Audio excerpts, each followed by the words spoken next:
Today we're going to talk about the tax implications of legal fees incurred in the process of divorce or separation.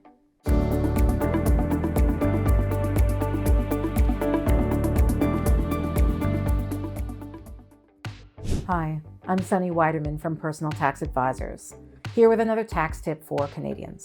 If you've been through a divorce and a separation, one of the major factors of that process, unfortunately, is incurring legal fees. And many people have questions about whether or not these can be deducted.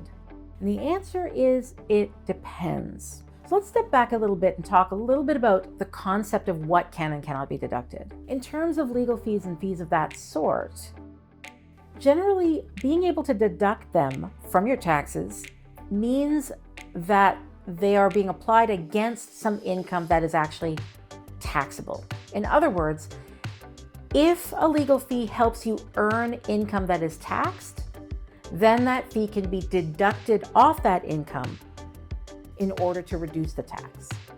You know, if you earn $1,000, but it costs you $200 in legal fees in order to earn that $1,000, you can declare $1,000 of income and then claim back the legal fees of $200 to reduce your taxes.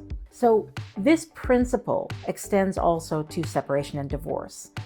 If the legal fee helps you establish a right to or collect taxable income, then that legal fee is deductible. If there's no taxable income that's essentially made possible because of your legal fees, then it's not deductible. So when we apply this to the basic legal fees of getting a divorce or establishing a separation agreement, clearly these are not directly related to unlocking new taxable income. Divorce is divorce, unfortunately. So the fees that surround the actual process of getting divorced or becoming separated are not deductible. What can be deductible are legal fees involved in establishing a right to or collecting any kind of taxable support. So now support comes in two flavors: spousal support and child support. These are fundamentally different from a tax perspective because spousal support has an impact on tax, while child support does not. In the case of child support is not taxable to the recipient.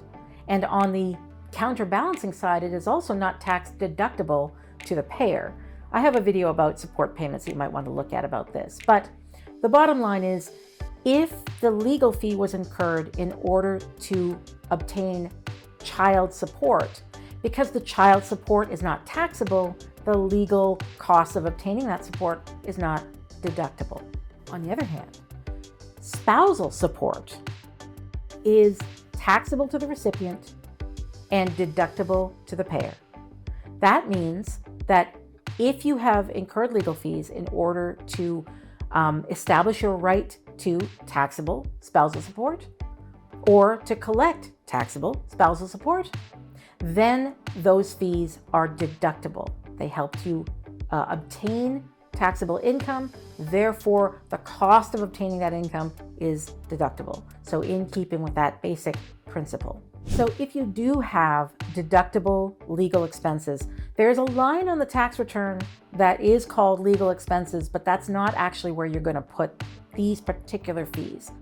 Legal fees regarding spousal support go on line 222100. A few years ago, the numbering system for tax returns in Canada changed. They used to be 3-digit lines. In those days, it would have been called line 221. Now it's 22100, which is called the carrying charges line. It's oddly, it's also a place where you put the fees you pay to your financial advisor. Just a strange quirk of the taxes.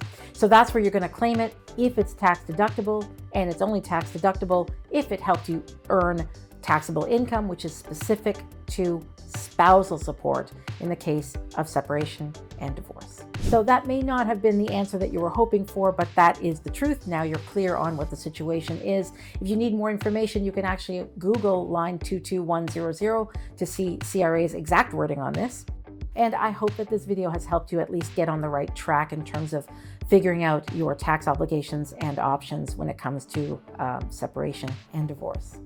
If the videos helped you out, please do me a little favor and hit the like button and subscribe for my next tax tip, and I'll see you in the next one.